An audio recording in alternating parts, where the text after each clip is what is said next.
Price the lord Jesus. ಪ್ರೀತಿಯುಳ್ಳ ದೇವಜನರೇ, ಈ ವಾಕ್ಯಗಳನ್ನು ಓದುವಂಥವರು, ಕೇಳುವಂಥವರು, ಈ ಮಾತುಗಳಂತೆ ಕೈಕೊಂಡು ನಡೆಯುವಂಥವರು ಧನ್ಯರು. ಕೀರ್ತನೆಗಳು 27. ಸಾಮ್ 27. ಗಂಡಾಂತರದಲ್ಲಿ ಭಕ್ತನು ತನ್ನ ನಂಬಿಕೆಯನ್ನು ಪ್ರಕಟಿಸುವುದು. ದಾವೀದನ ಕೀರ್ತನೆ. ಯೆಹೋವನು ನನಗೆ ಬೆಳಕು ರಕ್ಷಕನೂ ಆಗಿದ್ದಾನೆ. ನಾನು ಯಾರಿಗೆ ಭಯಪಟ್ಟೇನು? ಯೆಹೋವನು ನನ್ನ ಪ್ರಾಣದ ಆಧಾರವು. ನಾನು ಯಾರಿಗೆ ಹೆದರೇನು? ನನ್ನನ್ನು ಬಾಧಿಸುತ್ತಿರುವ ದುರ್ವೈರಿಗಳು ನನ್ನನ್ನು ನುಂಗಿ ಬಿಡಬೇಕೆಂದು ಬಂದು ತಾವೇ ನೆಲಕ್ಕೆ ಬಿದ್ದು ಹೋದರು. ನನಗೆ ವಿರೋಧವಾಗಿ ದಂಡು ಬಂದಿಳಿದರೂ ನನಗೇನು ಭಯವಿಲ್ಲ. ಚತುರಂಗ ಬಲವು ಯುದ್ಧ ಸನ್ನದ್ಧವಾಗಿ ನಿಂತರೂ ಭರವಸೆಯುಳ್ಳವನಾಗಿಯೇ ಇರುವೆನು. ನನ್ನ ಜೀವಮಾನದಲ್ಲೆಲ್ಲ ಯೆಹೋವನ ಮನೆಯಲ್ಲಿ ವಾಸ ಮಾಡುತ್ತಾ ಆತನ ಪ್ರಸನ್ನತೆಯನ್ನು ನೋಡುವುದಕ್ಕೂ ಆತನ ಮಂದಿರದಲ್ಲಿ ಧ್ಯಾನ ಮಾಡುವುದಕ್ಕೂ ನನಗೆ ಅಪ್ಪಣೆಯಾಗಬೇಕೆಂಬ ಒಂದೇ ವರವನ್ನು ಯೆಹೋವನಿಂದ ಕೇಳಿಕೊಂಡು ಅದನ್ನೇ ಎದುರು ನೋಡುತ್ತಿರುವೆನು. ಅಪಾಯ ಕಾಲದಲ್ಲಿ ಆತನು ನನ್ನನ್ನು ಗುಪ್ತ ಸ್ಥಳದಲ್ಲಿ ಅಡಗಿಸುವನು. ತನ್ನ ಗುಡಾರವೆಂಬ ಆಶ್ರಯ ಸ್ಥಾನದಲ್ಲಿ ನನ್ನನ್ನು ಭದ್ರಪಡಿಸುವನು. ಪರ್ವತಾಗ್ರಹದಲ್ಲಿ ನನ್ನನ್ನು ಸುರಕ್ಷಿತವಾಗಿ ಇರಿಸುವನು.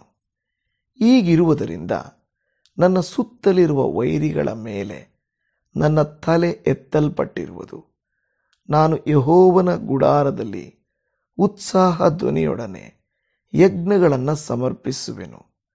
ಆತನನ್ನು ಕೊಂಡಾಡುತ್ತಾ ವಾದ್ಯ ಬಾರಿಸುವೆನು.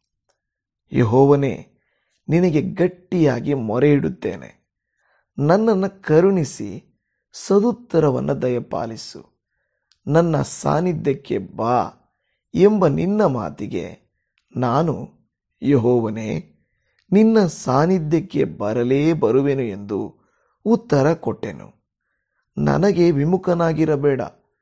ನಿನ್ನ ಸೇವಕನನ್ನು ಕೋಪದಿಂದ ತಳ್ಳಬೇಡ.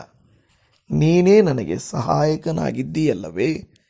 ನನ್ನನ್ನು ರಕ್ಷಿಸಿದ ದೇವರೇ, ಕೈ ಬಿಡಬೇಡ, ತೊರೆದು ಬಿಡಬೇಡ. ತಂದೆ ತಾಯಿಗಳು ನನ್ನನ್ನು ತೊರೆದು ಬಿಟ್ಟರೇನೋ, ಯೆಹೋವನು ನನ್ನನ್ನು ಸೇರಿಸಿಕೊಳ್ಳುವನು. ಯೆಹೋವನೇ, ನಿನ್ನ ಮಾರ್ಗವನ್ನು ನನಗೆ ಬೋಧಿಸು. ಹೊಂಚು ಹಾಕುವವರಿಗೆ ಸಿಕ್ಕದ ಹಾಗೆ ನನ್ನನ್ನು ಸಮವಾದ ದಾರಿಯಲ್ಲಿ ನಡೆಸು. ಸುಳ್ಳು ಸಾಕ್ಷಿಗಳು, ಬೆದರಿಸುವವರು ನನಗೆ ವಿರೋಧವಾಗಿ ಎದ್ದಿದ್ದಾರೆ. ಇಂಥ ವೈರಿಗಳ ವಶಕ್ಕೆ ನನ್ನನ್ನು ಕೊಡಬೇಡ. ಜೀವಲೋಕದಲ್ಲಿಯೇ ಯೆಹೋವನ ದಯೆಯನ್ನು ಅನುಭವಿಸುವೆನೆಂದು ದೃಢವಾಗಿ ನಂಬಿದ್ದೇನೆ. ಯೆಹೋವನನ್ನು ನಿರೀಕ್ಷಿಸಿಕೊಂಡಿರು, ದೃಢವಾಗಿರು. ನಿನ್ನ ಹೃದಯವು ಧೈರ್ಯದಿಂದಿರಲಿ. ಯೆಹೋವನನ್ನು ನಿರೀಕ್ಷಿಸಿಕೊಂಡೇ ಇರು. ಆಮೇನ್.